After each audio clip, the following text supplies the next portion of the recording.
I'll ask you a question while your mouths are full. How's everybody doing? Thank you, Phil. Wow. Well, just wait till I'm done. Thanks, everybody, for coming. This is the second luncheon we've had in quite some time. So how many of you, show of hands, were at our luncheon in March? Good. So enough of you, and we've got some new people here, which is great. Obviously, we've got a really timely topic today. Before we get into kind of the formalities of luncheon, just a few things I'd like to go through with you. Most important for me is actually a recognition. So I think probably the majority of you know those that have been following UDI. Jennifer Dixon, who's now our outgoing executive director, has been with UDI, or was with UDI, I should say, hard to say that, for almost 10 years. And Jennifer has now moved on to a role with Epic Real Estate Solutions. It goes without saying that Jennifer, over the past decade, has kind of been synonymous with UDI Okanagan. She's been the backbone of the organization, obviously from the organizational and managing things, but also just in developing some really strong relationships with municipal partners, sponsors, speakers. She's had to deal with a pretty unruly board of directors as well. She's she's had to deal with 5 or 6 chairs, including myself, if you can believe it, and some others I see in the room, which are also, have their fair share of quirks. So you've been patient, you've been dedicated, you've been loyal. To have somebody in your role for 10 years is becoming a rarity. And so your commitment to the organization has been immense, and we really are grateful for you, Jen. Yeah.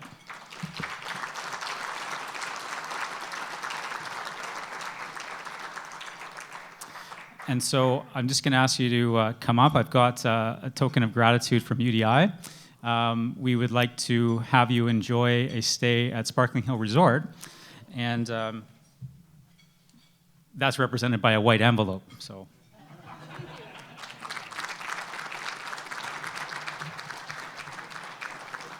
we're really happy that Jen is still in the Okanagan, still in the industry. We will see her at events. If we don't, you're going to get a few phone calls.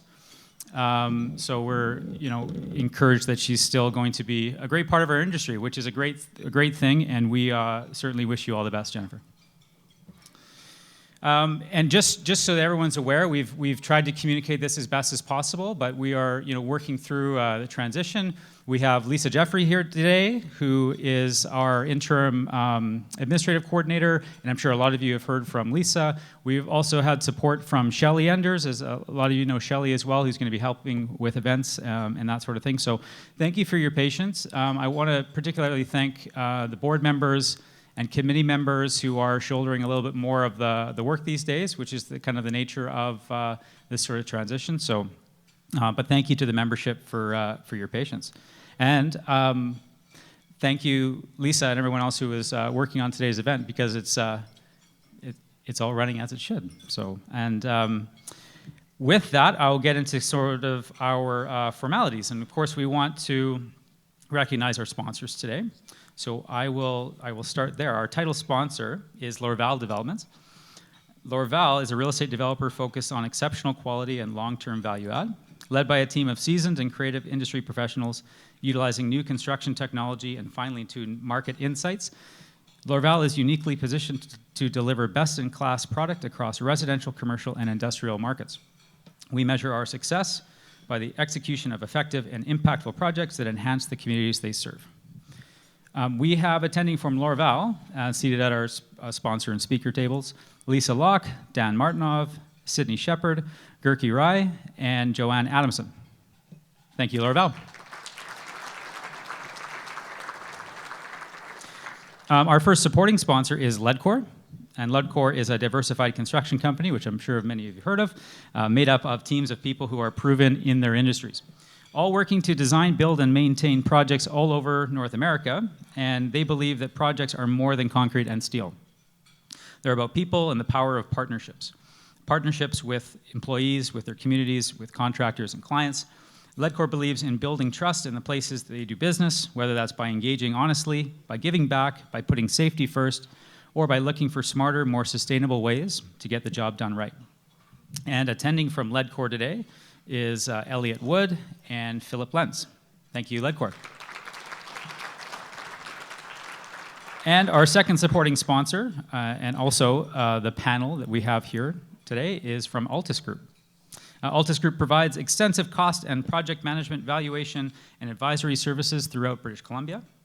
In delivering these mandates, our consultants have developed a keen understanding of the local factors that impact development and the most effective strategies for managing projects.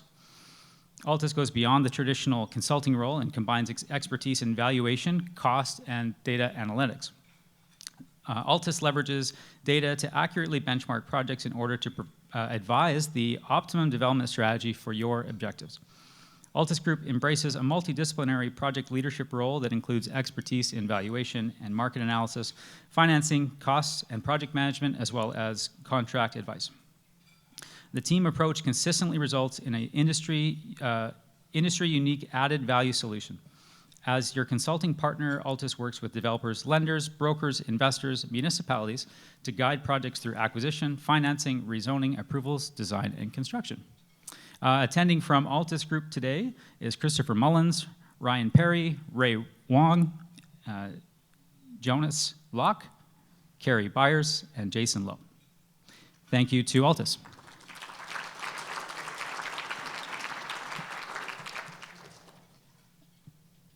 Before we introduce our speakers, I also just want to recognize some new members that have joined UDI Okanagan since our last meeting. They are Northgate Industries. Is there anyone from Northgate today? Okay. Holar Developments. I believe Rob Keith is here. I saw you earlier. Hi, Rob. Thank you, Holar. And Freeport Industries. Is there anyone from Freeport here today? Okay, well, we just want to welcome all of our new UDI members. Thank you. We'll give them a round of applause. Okay. Now on to why everybody signed up to come here today. Talk about a very timely topic, which is supply chains and costing. I'm going to imagine that a few of you have heard that there's some challenges and some headwinds in the construction industry these days, so we're very grateful to have Altus here to speak to this on a timely topic. To introduce our speakers, I will be calling on Joanne Adamson from Lorval.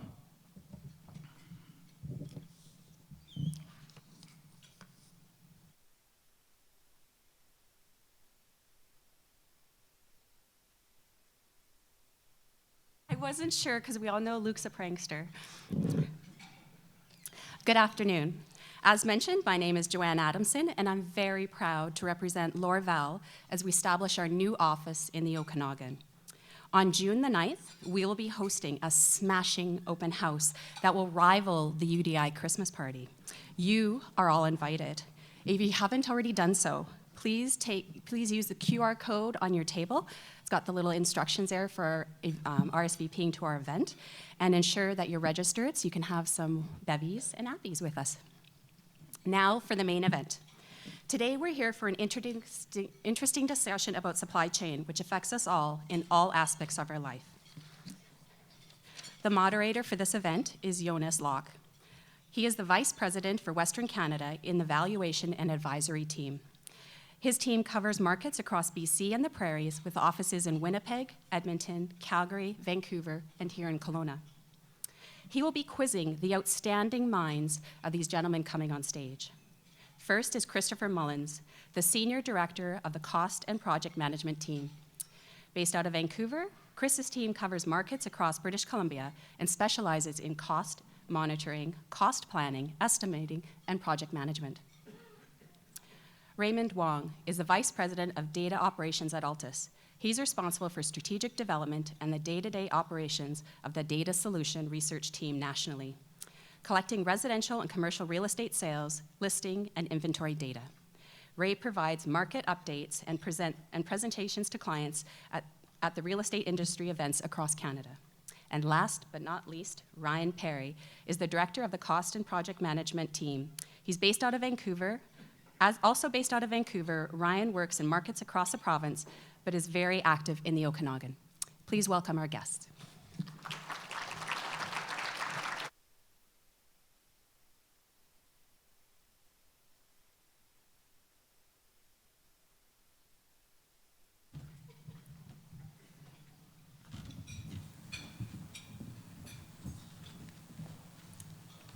Thank you very much, Joanne. Still getting my head around that outstanding minds comment. I really needed that. Thank you. And thank you to UDI Okanagan for inviting us here to speak today. I was talking to the panel before we came on, and we're very, very excited to be able to do this again. It's been a long time since we've been able to come up and speak to people in a personal way like this. So that's great. Thank you for that. So coming into the hotel this morning, it dawned on me there's a lot of things in life that are returning to normal. I've been to 2 live real estate forums in this last month, here today speaking in person at a live event. These things are starting to feel normal again. However, not everything is normal. And in fact, there's some things that are far from normal currently. And I'm sure the developers in the room would agree with this. Inflation in March hit 6.7%, which is the highest level since 1991. Interest rates are on the rise. Labor markets are very tight, with unemployment very low. And supply chains continue to be constrained around the world. So is this the new normal? I don't know. And if it is the new normal, how do we proceed forward? Are we going to return to an old normal? If we are, how long is that going to take? And what will development look like in the Okanagan going forward? So these are some of the questions that we're going to dive into today with our panel. Often the best place to start with a discussion like this is from a macro level. From 30,000 feet, they say. In that regard, Ray and his team have been busy compiling research and data on the macro level forces impacting the Canadian real estate markets. So I'd like to turn it over to Ray for a few minutes to provide some high-level context and talk about some of these trends and how they might be affecting the local markets. So Ray, over to you. Okay, thanks, Jonas. We'll get right into the actual market. And the challenge, what we saw in 2021 is basically, especially on the capital market side, it's basically 2 years rolled into one. So what you saw was quite a bit of market activity. So we're up by about over 45% of capital market investment activity in Canada over from 2020 to 2021. Again, is that combination of transactions. And sorry, that was a comparison of 2019, so the pre-pandemic, right? So the challenge with any type of delayed transactions were moved into. And what we've seen for the first part of this year is investment activity is already up compared to first quarter of 2021, right? And that was due to a lot of the office transactions that occurred in the fourth quarter of 2021. So when you look at from the aspect of sort of the pre-pandemic and where we're at today, the biggest thing in the marketplace that has really slowed down in activity as of late is on the office side, right? So there's a lot of sort of that gray area where people actually come back to work, have values dropped. Is there demand for office buildings? And what we've seen, especially the last 6 months, is that yes, there is that need for office space, and as well as that demand from investors. But we're also seeing a bit of a shift from investors that is less so the institutions and pension funds but there's other sort of mid-level and, well, the case of Royal Bank Plaza in Toronto is a case of a foreign buyer. So you have that confidence on a global basis as well as domestically. So, but the question is whether or not these office buildings would have transacted if we didn't have this pandemic and as well as this whole hybrid discussion. So the other thing that I'm not sure if you've seen, but anything that has hair on it, anything that has potential growth for redevelopment in the markets, and that's why retail is so high, because there has been a lot of activity in that area for repositioning of those assets, even though retail has gotten a very sort of a negative sort of profile based on the whole growth of e-commerce and the demand for warehouse, is repositioning the retail assets just because of the location themselves. So it's been quite active. And as you know, with anything associated with grocery anchor retail continues to be strong. And as well as on the multifamily side, again, you're looking at, still in Vancouver and Toronto, cap rates of less than 3%. And again, that also has to do with any type of expansion, redevelopment, repositioning of the assets, and the whole aspect of affordability and increased demand for housing. So this is the picture from just comparison of last year, and it's everything that we saw with level activity. And the biggest thing that occurs every year is the land component, both on the residential and the commercial. And commercial has really picked up just because in that demand for industrial space. I know that it's similar to the Kelowna marketplace, there's a very low availability of space. So that's also driving up, in addition to what Chris is going to cover on the cost side, really pushed up the cost for those type of assets. So again, getting back to pricing, we think it's going to be relatively flat, despite the increase in interest rates, that especially for core assets, buyers will step up. So even though that gap is narrowing for the 10-year bond, that we don't see really prices falling off to a certain degree. Maybe in the secondary markets, maybe in tertiary markets, and maybe in the B and C, and we'll get into the office component of it, because that's a big, one of the main stresses on the office side. But on the office side, it's all about flexibility, right? It's all about having space for people to come back to and a reason to come back to. Nobody wants to come back in the office and sit there 9 to 5 at their desk, right? So that's why companies are looking, or sort of owners are looking at different amenities and different types of things to bring people in and give them a reason. But the key is flexibility, and that's from the term itself was smaller terms, and as well as what you're seeing in this market with the growth, in, especially in the second and tertiary markets, the whole growth of co-working space. And that's going to grow, and that's becoming more of an amenity, because that also provides a certain amount of flexibility.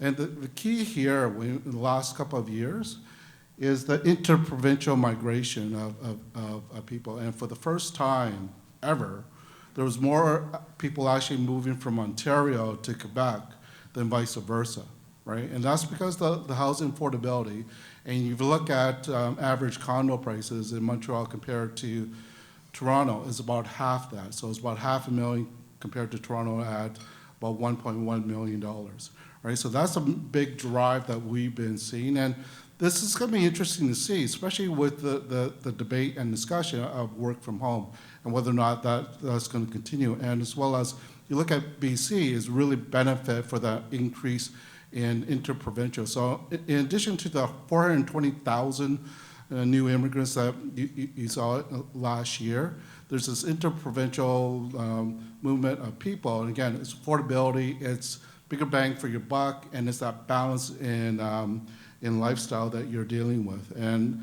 it's that hybrid model, right? Because I like going to the office, but you know what, Wednesday, 2 o'clock, I love going to Costco, there's nobody there, and that gives me the flexibility, right? So I don't want to give that up going forward.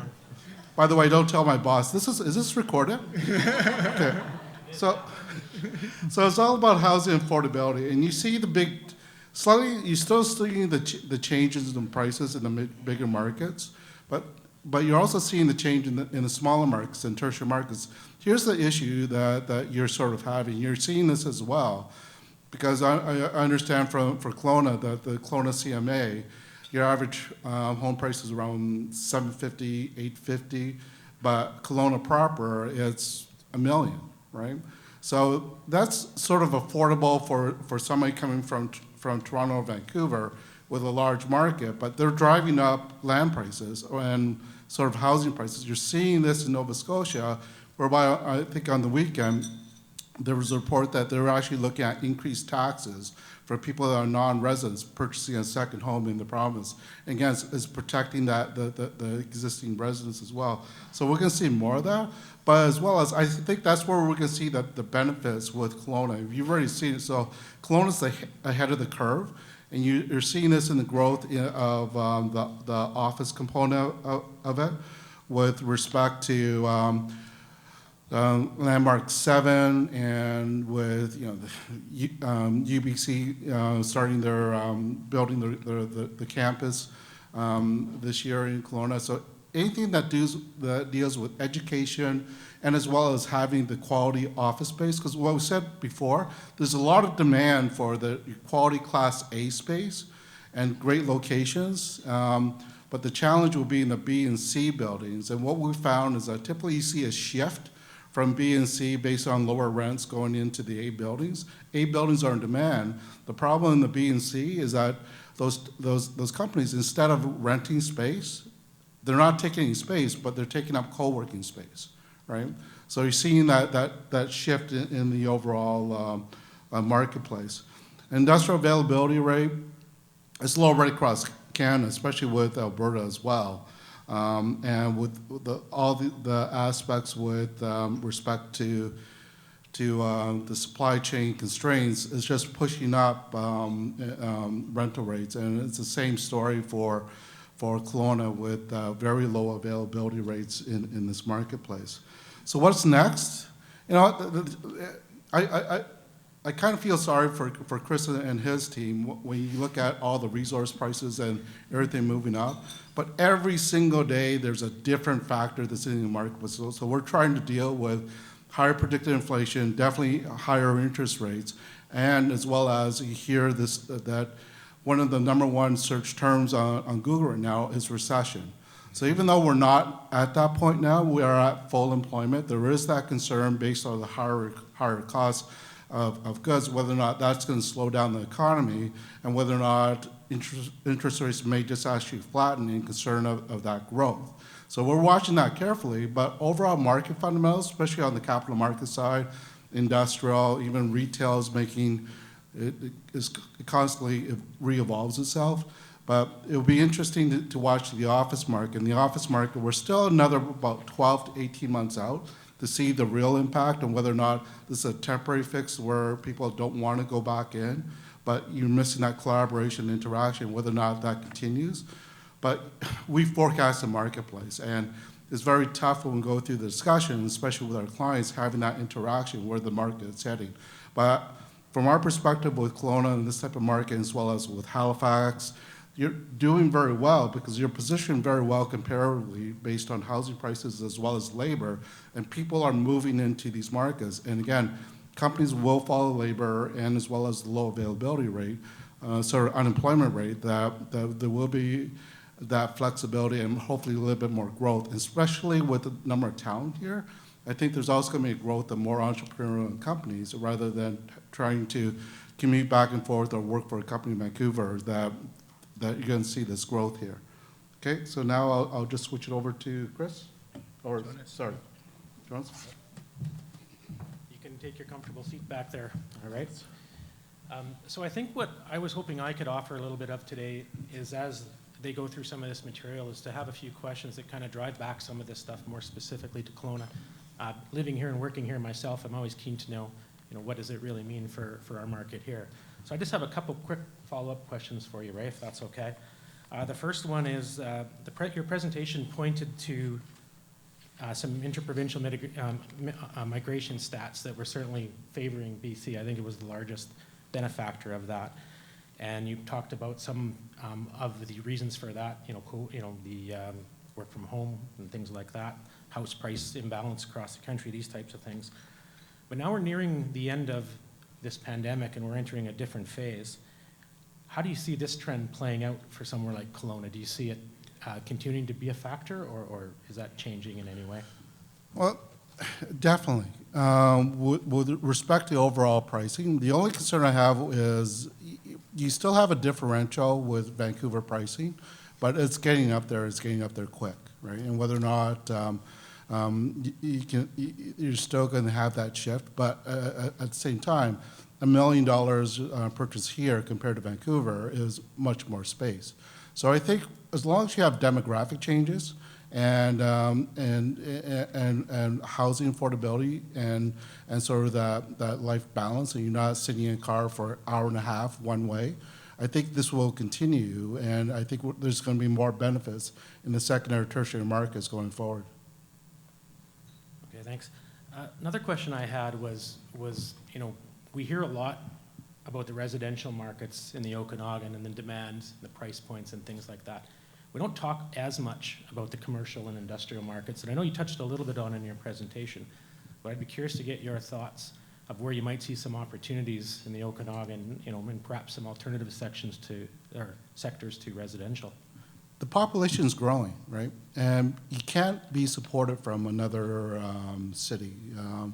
And you've watched some of Amazon's strategies to open up large warehouses in secondary and tertiary markets, and I think that's going to continue.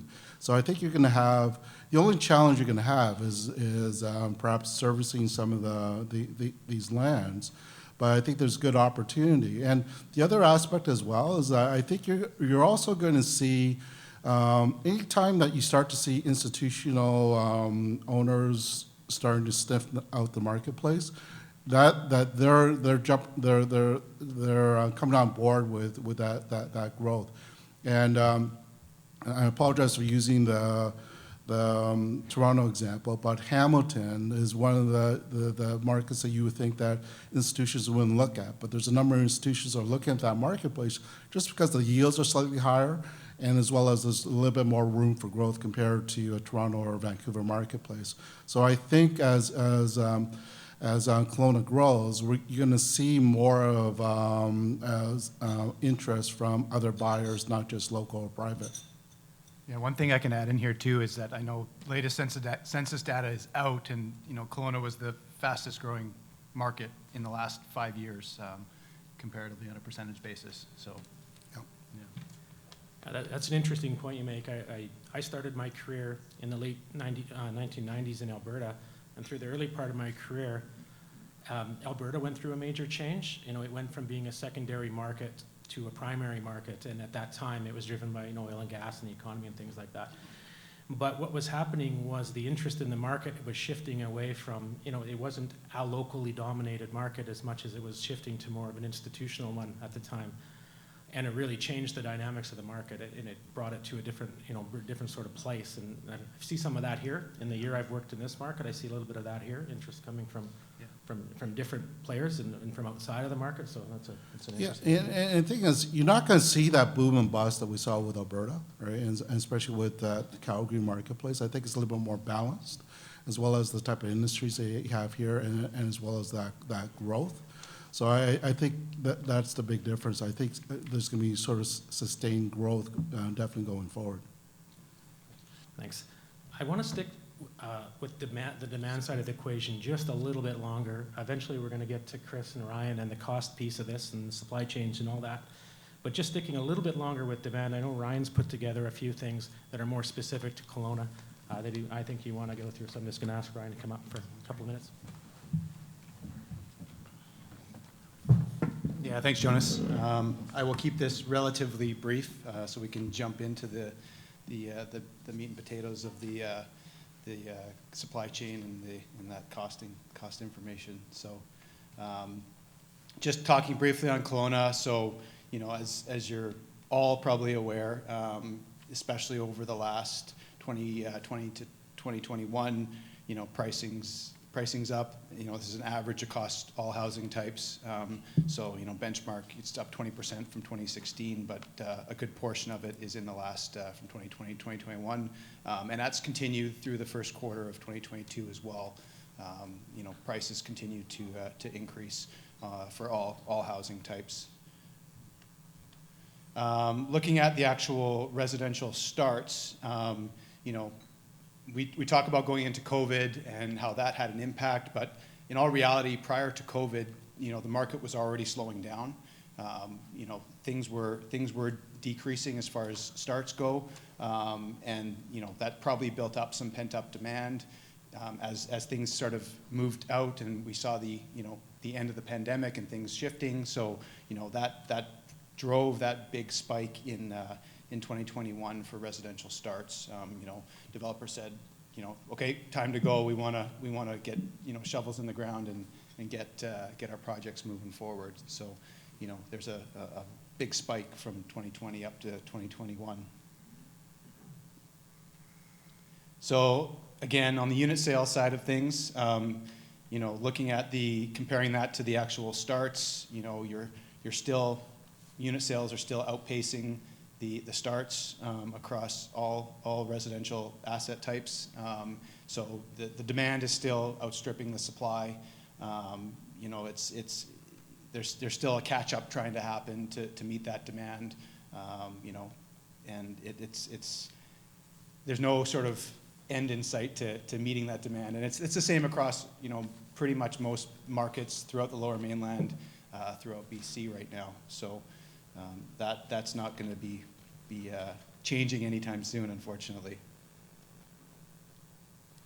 So average sales prices, again, it's been on a sort of constant rise, a little pause 2018 to 2019, but you're over $1 million for a single family home, over $600,000 for a townhome now, and just over $400,000 for the average condo sales price. So again, a fairly large jump from 2020 to 2021, and that has continued to escalate through the first quarter of 2022 as well. Conversely, you know, the starts and the permits and everything else on the supply side has actually drastically decreased when you're comparing Q1 2021 to Q1 2022. There's been a drop off, you know, 40 to 60% of starts and permits in that same time frame. So, you know, maybe that's just where it was in the year, but it'll be interesting to see how that plays out as we move forward here. And then on the actual permit side of things, so again, it follows the same trend as almost all the other graphs, but 2021 was a record year for the number of residential permits issued, over $1 billion in value.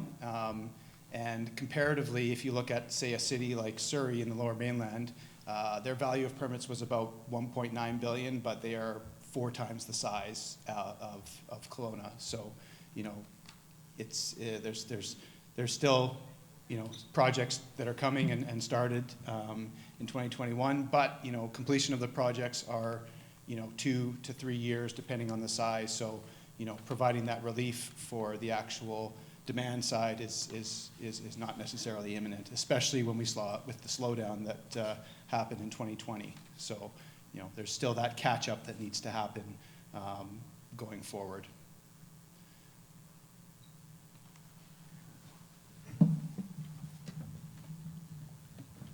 Thanks, Ryan. Again, I just got a couple questions for you. Again, tying this back down into the market here specifically. So I know you're active in the market. You've worked on a number of fairly high-profile projects. What types of developments are your clients discussing today? You know, I mean, the clear choice is multifamily, given the stats we looked at. But what other opportunities are people discussing? Are you seeing a different conversation today, maybe than you were a year ago? I don't think so specifically.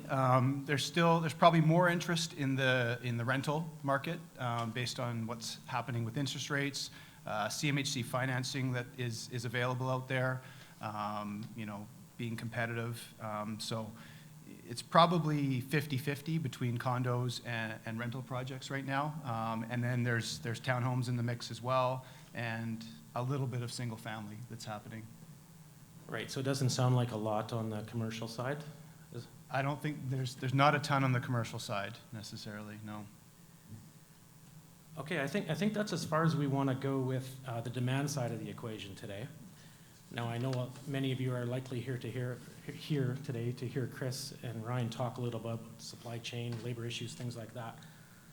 So we'd like to move in that direction. So at this point, I'd like to turn it over to Chris. Chris is going to walk us through a presentation going through in depth some of this stuff for us. So, Chris?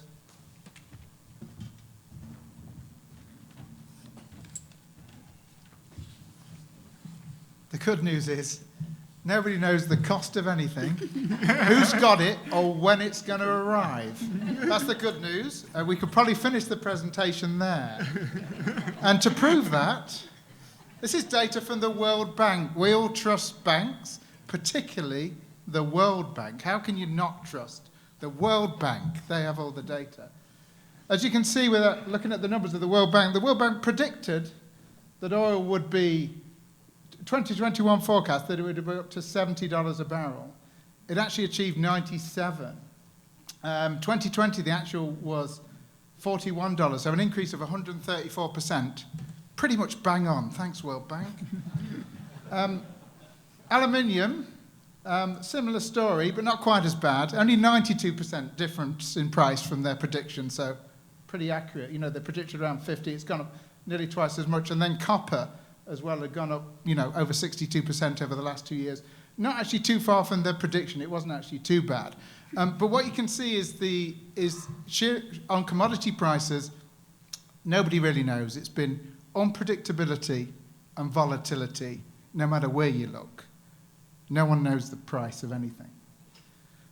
These are obviously core products for us, core products for the building trade, you know, particularly copper in all the electrical works and various other things we're doing. Aluminium in windows and various other stuff, and then, you know, iron ore in the production of steel and various other things that we all use. So this is certainly having an impact on the market, and that's the big question mark at the bottom of there with Russia, Ukraine as well. Lumber. Oh my gosh, what happened to lumber?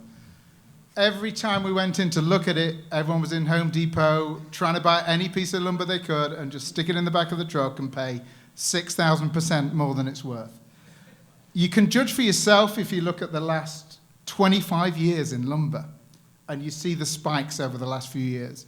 Where should the price of lumber be? I'll let you come to your own conclusion on that. We may be able to draw that lumber might eventually start to come down. Is it higher right now? Yes. But it resembled a tech stock over the last few years and went up and down significantly. Not quite the same with copper. It is up. It has gone up over the last 2 years. As I showed from the earlier graph, the price of materials has gone up.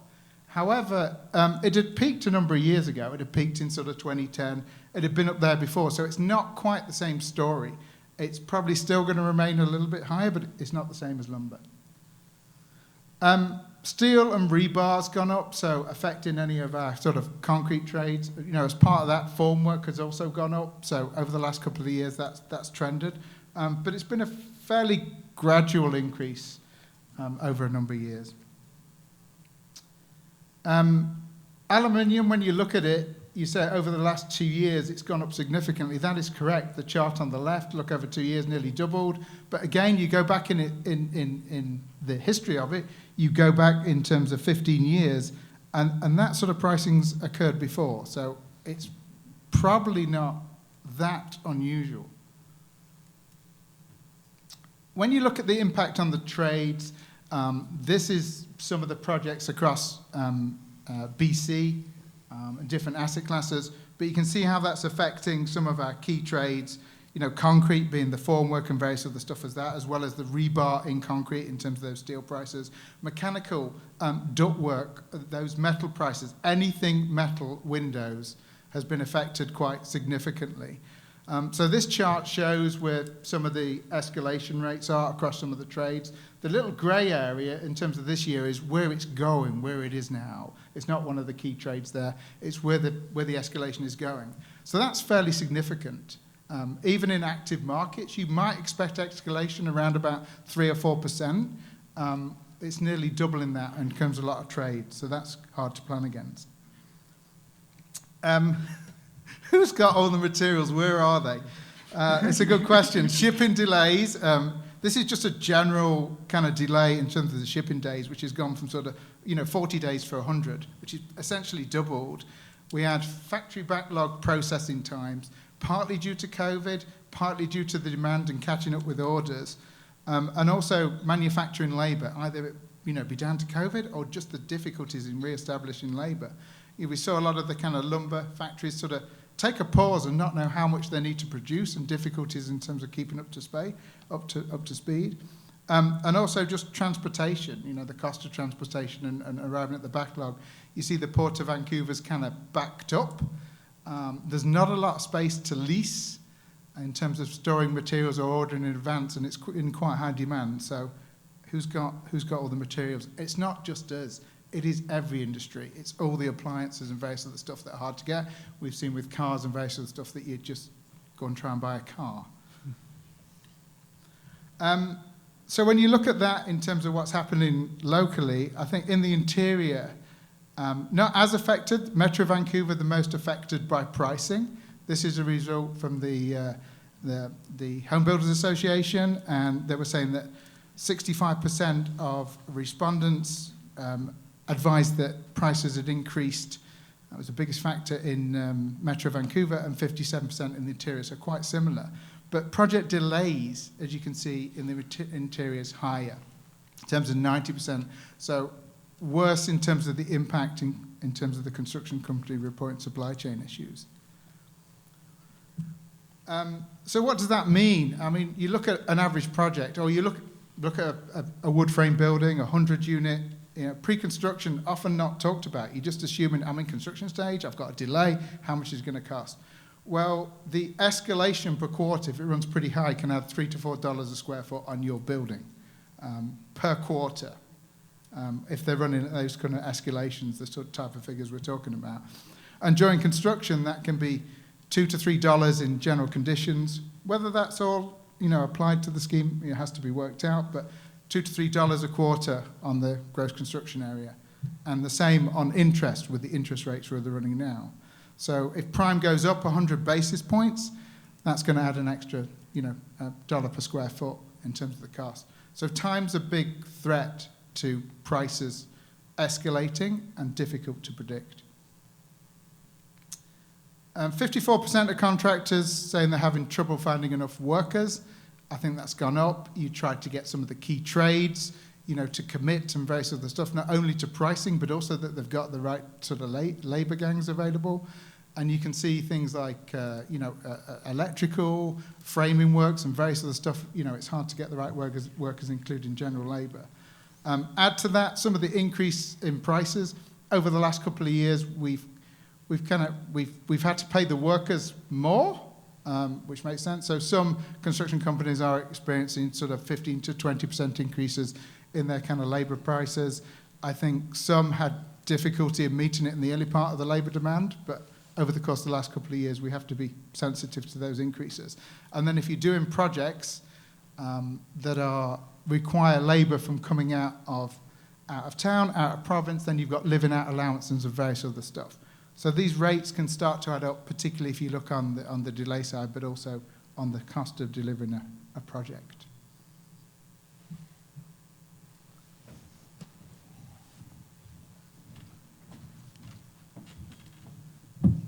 Thanks again, Chris. So yeah, I've got a bunch of questions teed up. I'm sure many of you do as well. By the way, I should point out that if we do have time at the end of the session today, we'll take some questions from the group. So just keep that in mind as we're going through. The first question I had around this is that, you went through supply chain issues. We saw that there's disruption. Maybe you could give us some of your on-the-ground, real-world experience with some projects that you're working on in terms of, what has that really meant? What real impact has it had on, in some cases, that you've seen? I think it depends on which phase you're in. If you're in pre-construction, it used to be kind of easy. You get your interested bidders, you get a range of bids in, and you know where you sit with the project. Whereas now, with the changes in pricing, what we've seen is practical examples.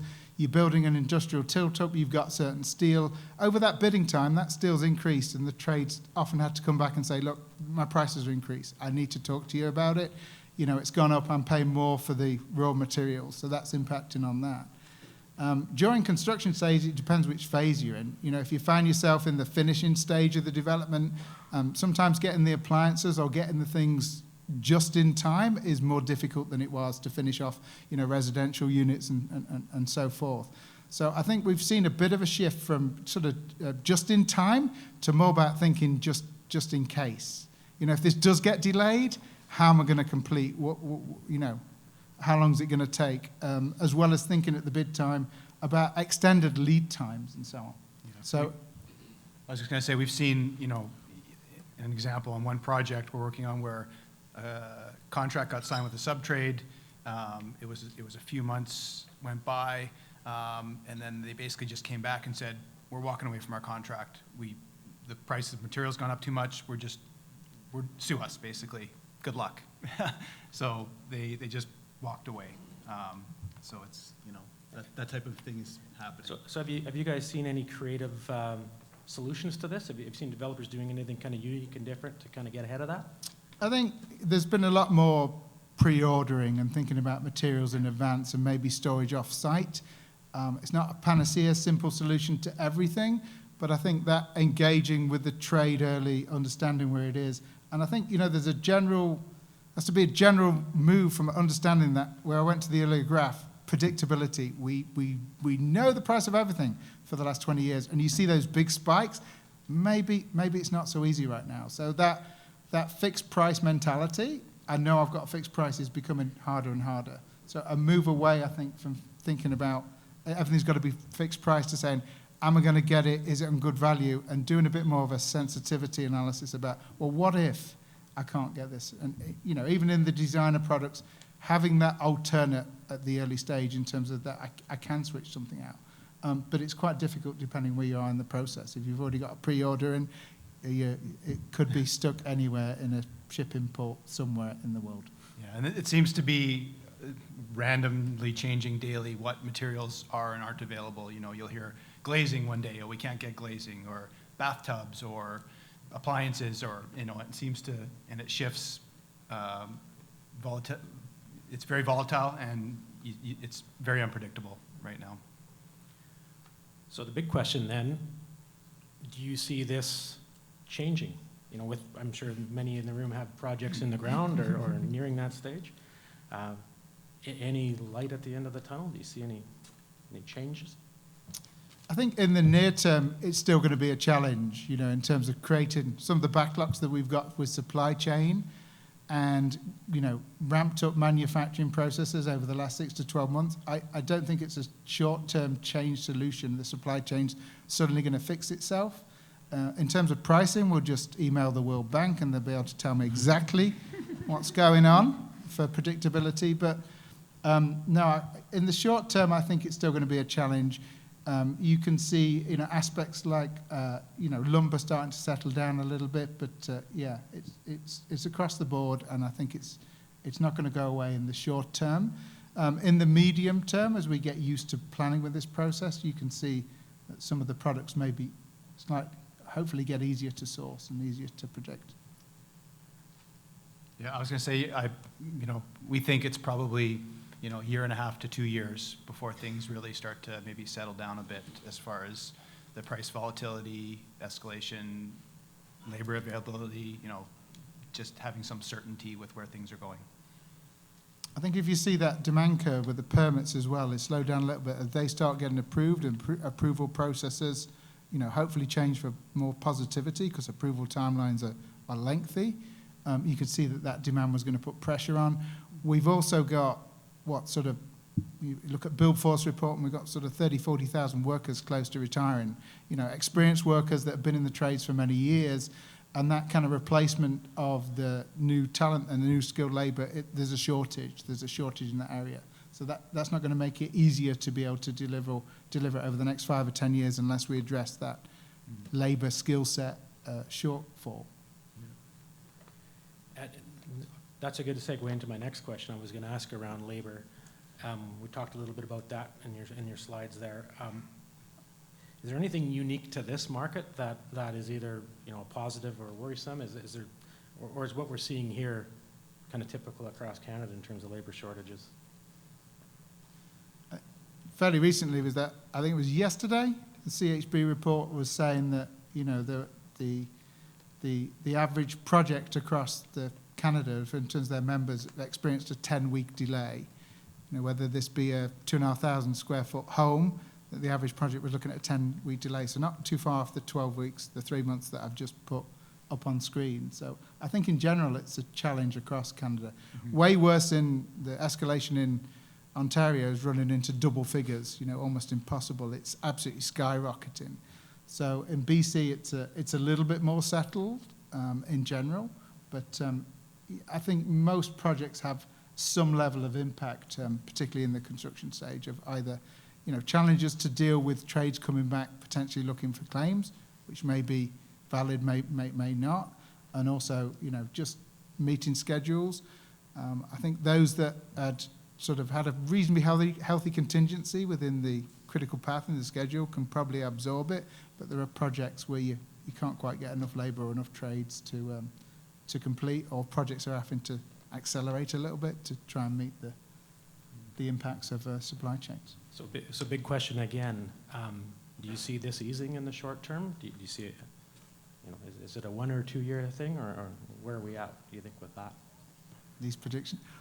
Let's go for Time for hang on. predictions. How much is it? 130. Let's go for 1 or 2 years. I think the reality is, because in the timeline of the projects, you simply can't turn it around. If you've got an average of a 2 or 3 year project, you know, it's not going to be resolved. You know, for the next starting where the permits are now and how we're planning now, I think we're just getting more used to that unpredictability.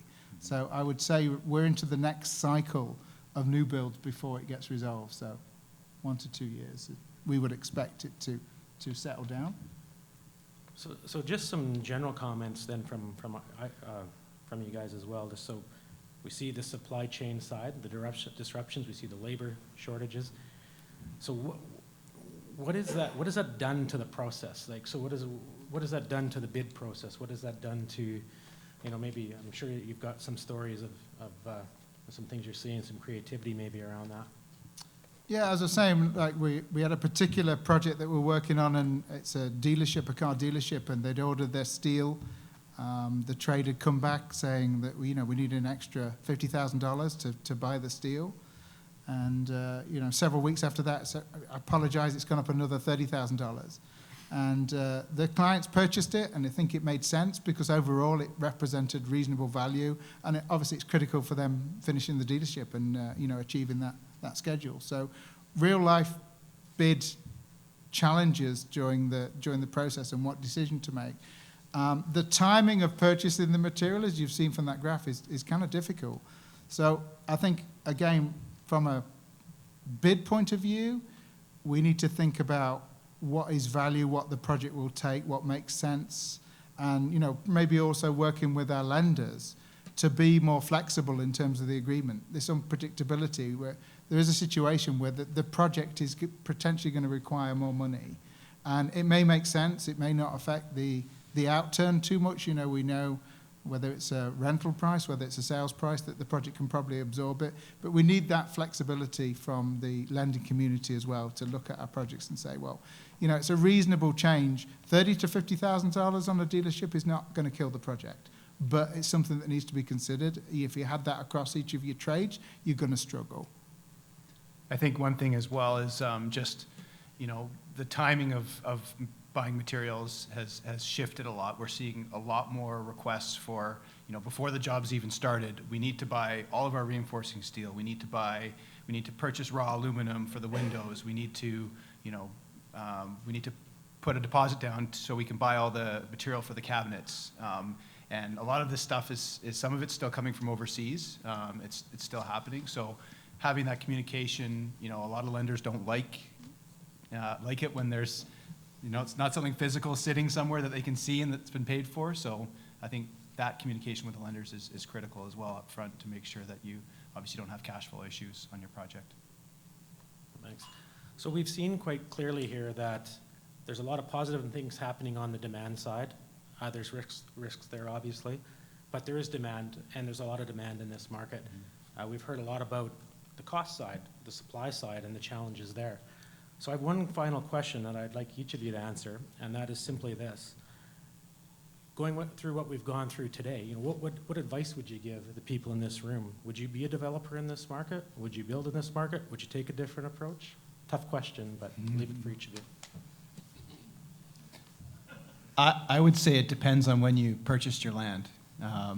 If you've recently just bought your parcel of land at a elevated price, it could be challenging with the escalating construction costs that we have right now to make your pro forma work. But if you've had it for a while, then maybe it still makes sense, because I think the demand is still there for those end units. I like these markets, and every year or last 10 years, I've been pushing Halifax, and it has great education, has a great labor market and housing and so on and so forth.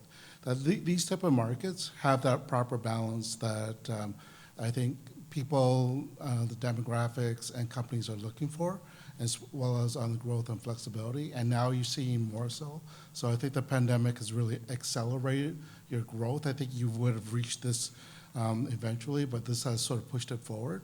So what we found is that we're seeing two concentrations right now back into that urban area, and then there's a skip, and then it goes out into the tertiary markets.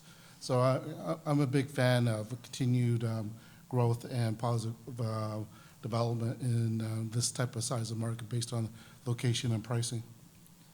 Demand remains high. There's still, and you look at the kind of net migration and then immigration and various other stuff as well. So the demand is there. On the supply side, has slowed a little bit, through the pandemic, and some of these challenges have created issues on the supply side. So the supply side's got to catch up. And that's not going to be easy, because we talk about the volume of the workforce and what's available to physically actually build these. So I think on that basis, the fundamental rules are still there. We just have this volatility, as you can see from the charts, and you look back at some of the kind of historical data that doesn't always predict the future. But what you can see is that there is kind of a settling down. So at some point, something's got to pop, something's got to give for sure. But you can see there's still, a very high level of demand, and in some markets, a record low level of supply. Okay, thanks, guys. That brings me to the end of the questions that I'd prepared. Luke, do we have time for maybe 2 or 3 questions? Okay, if there's anybody that's got a question, we probably could take 2 or 3 questions from the audience. And before you take questions for the live stream, can you repeat the questions in the mic? Yeah. Is there anybody with a question or two? Thank you. Do you guys have any data or guesses on why costs or why prices have escalated?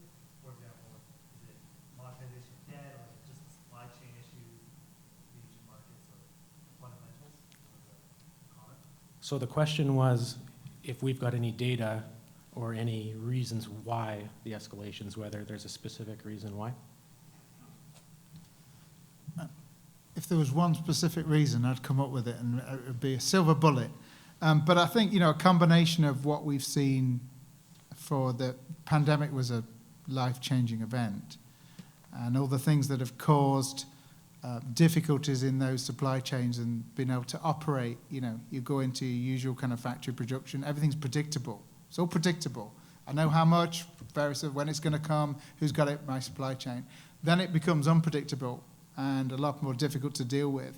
And I think some of it's a reaction, as you take the mills, what do? We spent the last 20 years, we know how long it is to cure, when our production, who's it coming from, and then all of a sudden, it changes. And that's created a lot of volatility in that kind of, we don't know, right? We don't know how to deal with that. So I think that's added to this kind of fear of the prices going up. I think the other side of it is the simple economics of demand and supply. Where there's that kind of record high demand and there's that record low supply, the prices go up in any commodity and anything that you look at. I think that's added to where we are. Obviously, it is construction industry and virtually every product, and also by the fact that we use a significant amount of those raw products. And as you look at things like iron ore, and you look at oil that's used, roofing products and various other things in terms of how we provide materials, they've experienced a lot of price increases. And I think, Russia, Ukraine has amplified it, just as the pandemic did.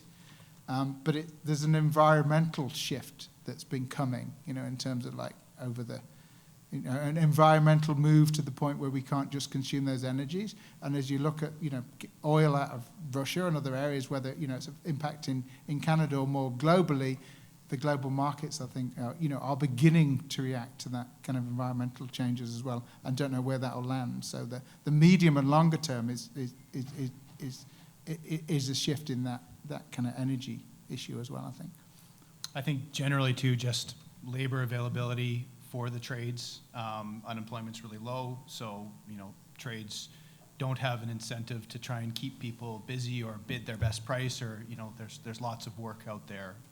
So that's driving some of the inflation as well, for sure.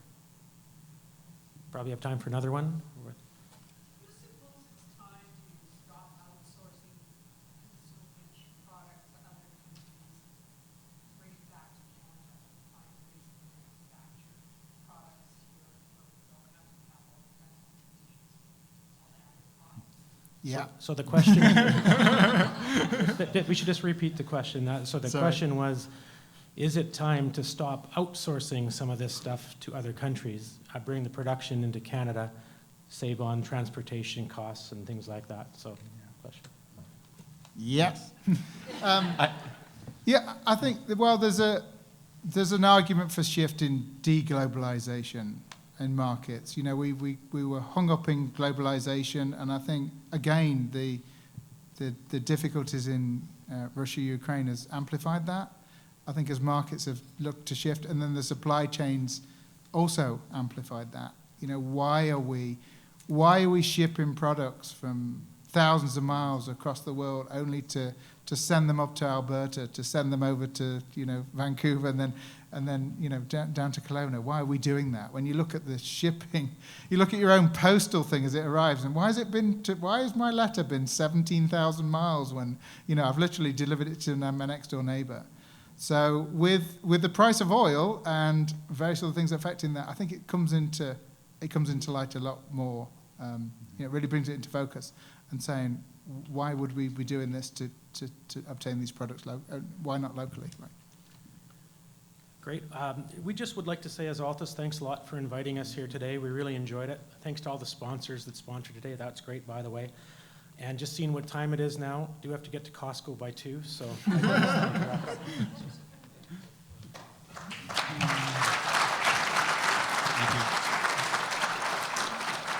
I'll just have our speakers stay here for a minute. I'm just going to call up Philip Lentz from Ledcor, who's going to give a thanks to our speakers today.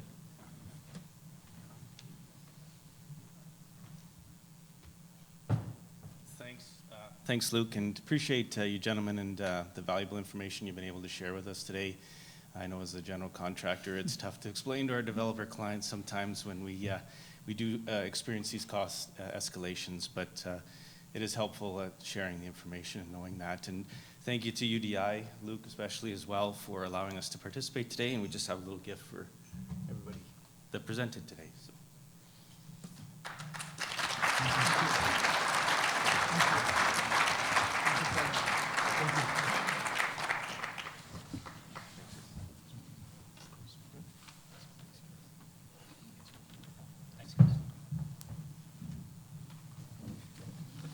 You don't have to stand there. All right.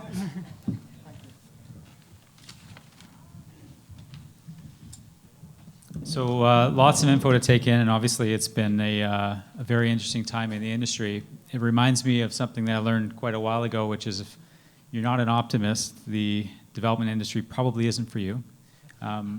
We always seem to find a way to make things work despite the challenges. There's been headwinds before, and I'm sure that will happen. One thing I do want to note, though, is that these conversations about cost have been very, very prevalent, obviously, in our industry for the last little while. And something that UDI has been focused on for, I would say, the last 5 or 10 years has primarily been housing supply. And housing supply is very important. I think we've got some good traction regionally at a provincial level and also at a federal level. I'm sure many of you have seen a number of different news reports with regards to federal and provincial interest in particular on housing supply. It's very important. It's a great conversation to be having. What's quickly becoming the issue is this, as a conversation, and something that UDI is going to be considering both in the Okanagan chapter, it's certainly happening in the UDI Pacific chapter, is what sort of levers can be pulled municipally, provincially, federally, to help support growth. And we're all here in the industry to build our communities. These sort of headwinds are unprecedented.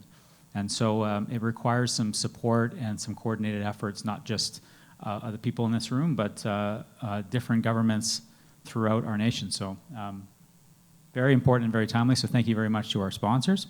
A couple of other housekeeping announcements before I have you leave. And firstly, I'm going to call up another representative from our title sponsor, Lorval, Lisa Locke. And you may or may not know, but you're going to do the gift card draw. So we've got a basket from Urban Fare, and you have to pull the name. Are you ready? Oh, you're looking. You're looking. Mark Akalon, Blue Green. Mark from Blue Green.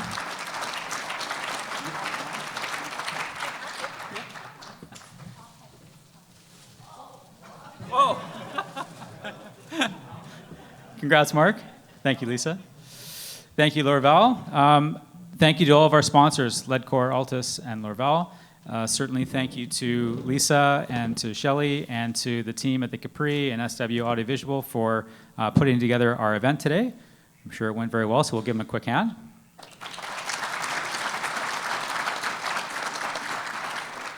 Last thing I'll mention is UDI events. So please keep your email boxes free for our next invite to our May 30th luncheon.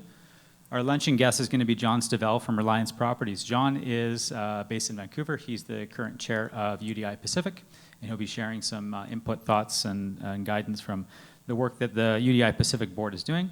And then on June 10th, our sold-out two-course golf tournament at the Okanagan Golf Club is on June 10th. So we're very, very excited to do a golf tournament for the first time in 17 years or something like that. So look forward to seeing a lot of you there. So without any further ado, thank you very much. Thank you to everybody who was logging in on the live stream, and look forward to seeing you in May. Thank you.